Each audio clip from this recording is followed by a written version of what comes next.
किसी गांव में दीना नाम का एक भिखारी रहता था।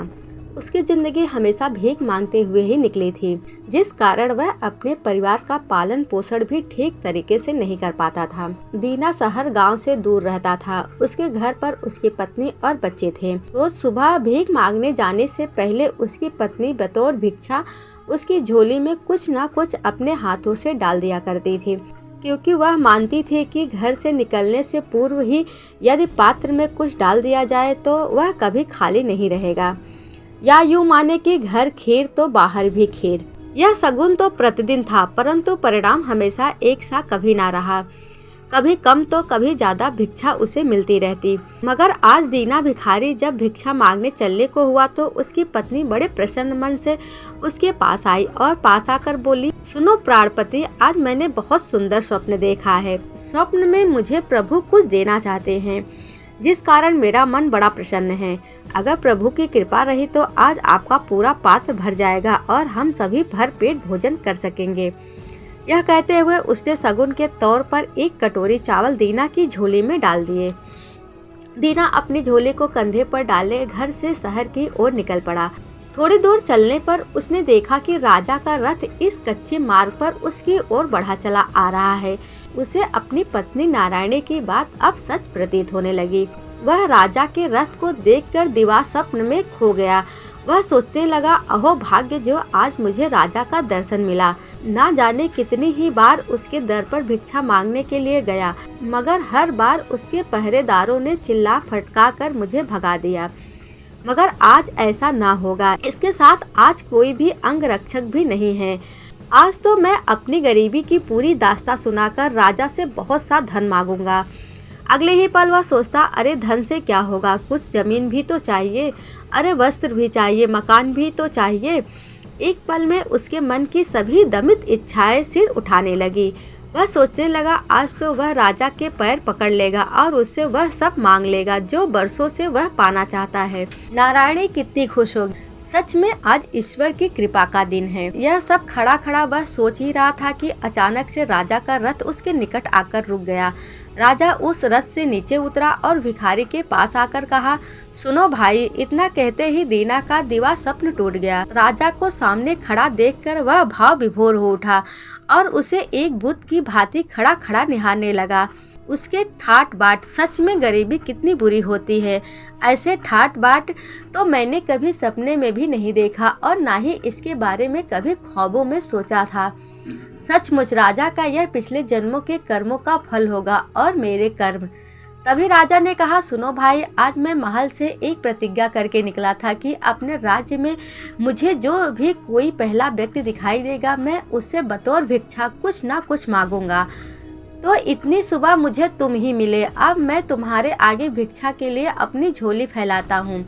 जो भी इच्छा हो इसमें बतौर भिक्षा डाल दो। राजा के मुख से निकले इन शब्दों ने दीना के अरमानों पर वज्रपात कर दिया। वह तो खुद राजा से मांगने के बारे में लिस्ट बनाए खड़ा था, पर यहाँ तो राजा ने ही उल्टे उससे मांग लिए। अब सब कुछ बदल चुका था। वह स्तंभ रह गया। उसने राजा से इस प्रकार के व्यवहार की कल्पना भी ना की थी। राजा ने पुनः उससे अनुरोध किया, भाई जो देना चाहते हो वह भिक्षा डाल दो या मैं खाली हाथ ही लौट जाऊं। दीना असमंजस में फंस गया। वह ना तो राजा को खाली हाथ लौटाना चाहता था और ना ही उसे देने के लिए कुछ समझ आ रहा था। उसने तो जन्मों जन्मों से मांगा ही था। देने के बारे में तो उसने कभी कल्पना भी ना की थी। वह तो हमेशा से ही भिखारी ही रहा था।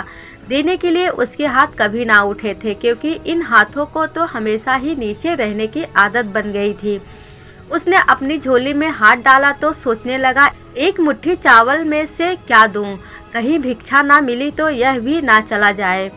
फिर क्या होगा मेरा? जो है वह भी गंवा बैठूंगा। मगर राजा है, कुछ तो देना ही पड़ेगा।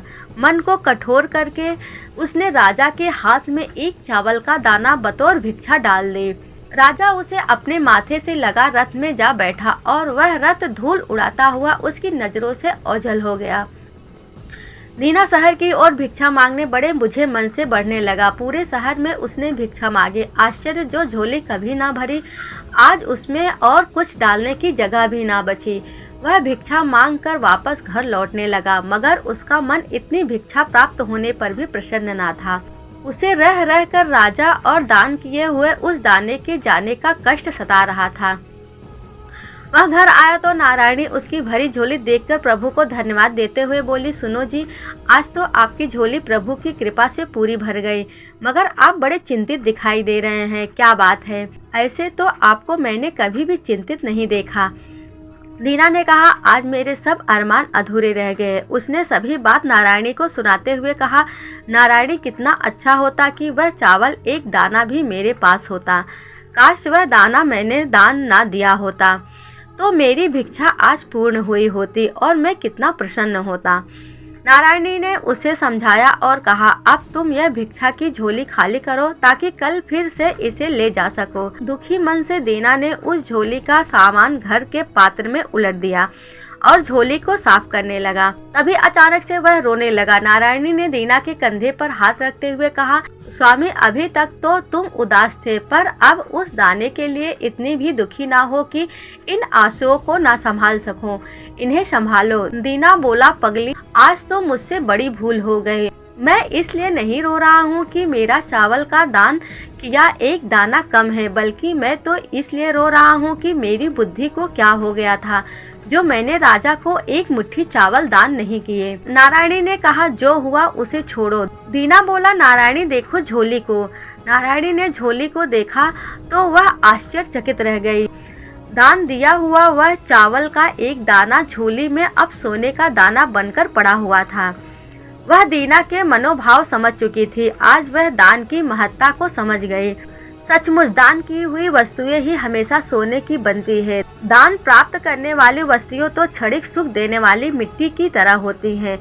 वह समझ चुकी थी कि राजा के रूप में स्वयं नारायण ही दीना के पास आए होंगे, मगर दीना के दान न देने की आदत से वह चूक गया। मगर अब क्या हो सकता था जब चिड़िया चुग गई खेत। इसीलिए दान देते समय कभी भी हिचकिचाना नहीं चाहिए। जितना आपकी इच्छा हो दिल खोलकर दान देना चाहिए। कहते हैं जितना आप दान देते हैं उसका 4 गुना आपके पास वापस आता है। इसीलिए दान देने में कभी भी कंजूसी ना करें। कहानी यदि आपको अच्छी लगे तो इसे एक लाइक जरूर करें। ऐसे ही कहानियों के लिए चैनल को सब्सक्राइब करें और बेल आइकन को प्रेस करें। फिर मिलेंगे एक नई कहानी के साथ। तब तक के लिए नमस्कार।